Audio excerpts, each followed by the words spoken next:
この動画は日本語と英語の字幕がついているのだ。ブラウザの人は右下から、VR ゴーグルを持っている人は動画の通り設定してみてね。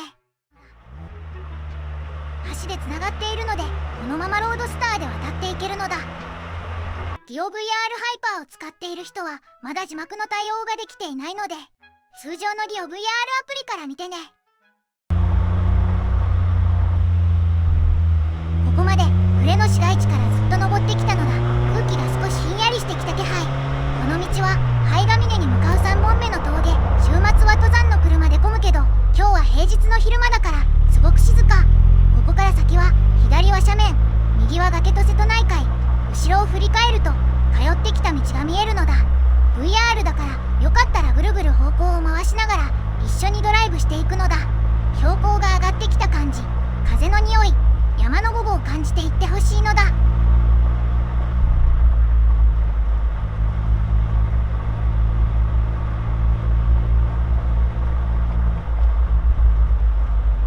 おっと、登山客がいるのだ。この道は舗装されてるから歩きでも安心して登れるのが嬉しいところ。とは言っても後ろを見るとわかるのだ。車だとコーナーの連続なのだ。美貌もギリギリの狭さ、山道の緊張感。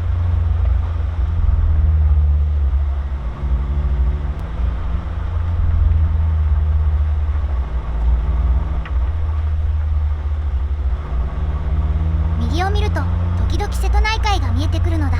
海の青さ、山の上からの眺めなのだ。目を凝らせば四国まで見えるかもしれないのだ。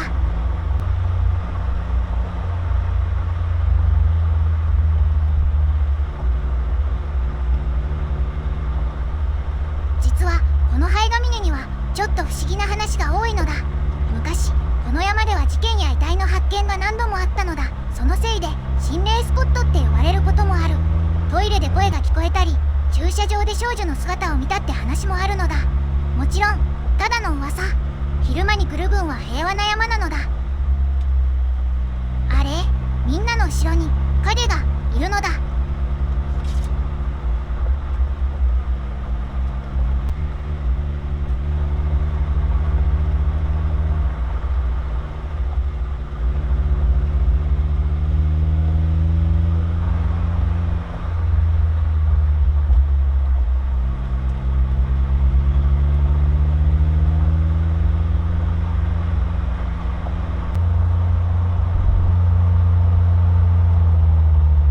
ここで左に曲がると頂上方面に向かうのだ。山の上へ続く道。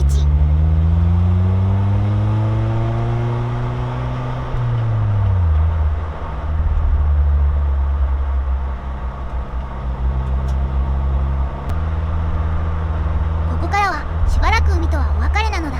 この先は山を一気に駆け上がる道。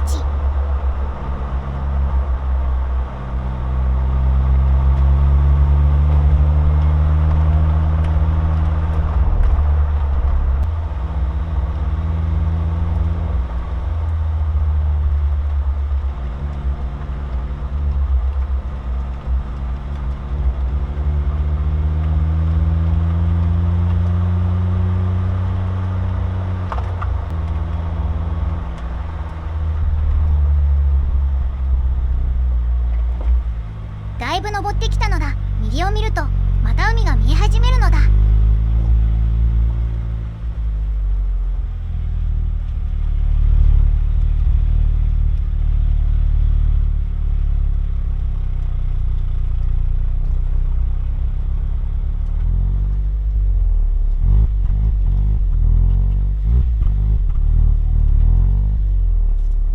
よし、到着なのだ。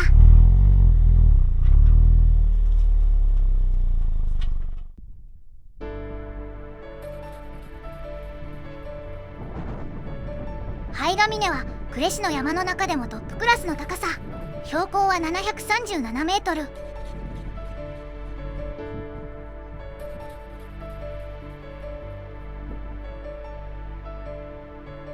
下に広がるのは呉市の中心街。建物が米粒みたいに小さく見えるのだ。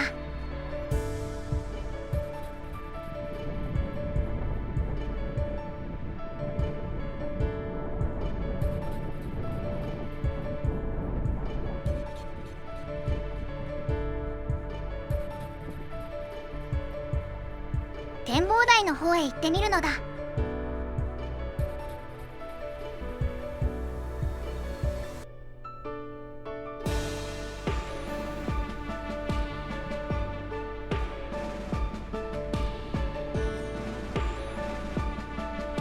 3メートルの自撮り棒が少し高い世界を見せてくれるのだ。この高さは他のチャンネルではなかなか見られないのだ。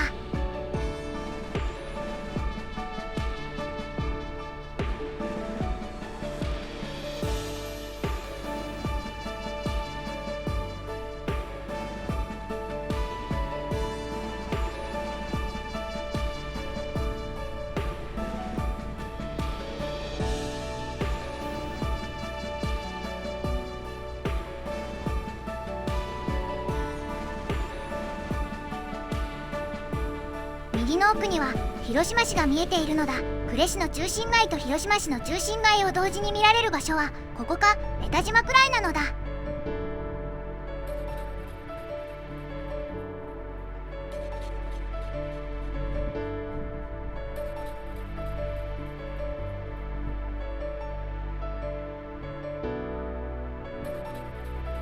瀬戸内の風が体をリフレッシュさせてくれるのだ。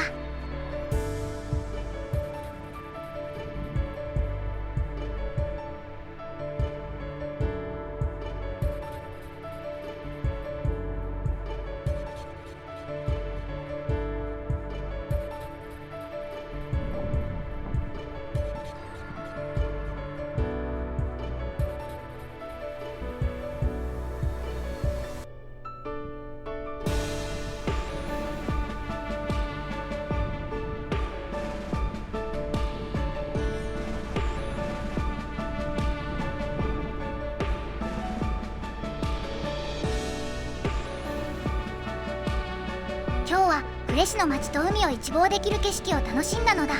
3メートルの自撮り棒でいつもより高い視線から撮れたのも特別なのだ。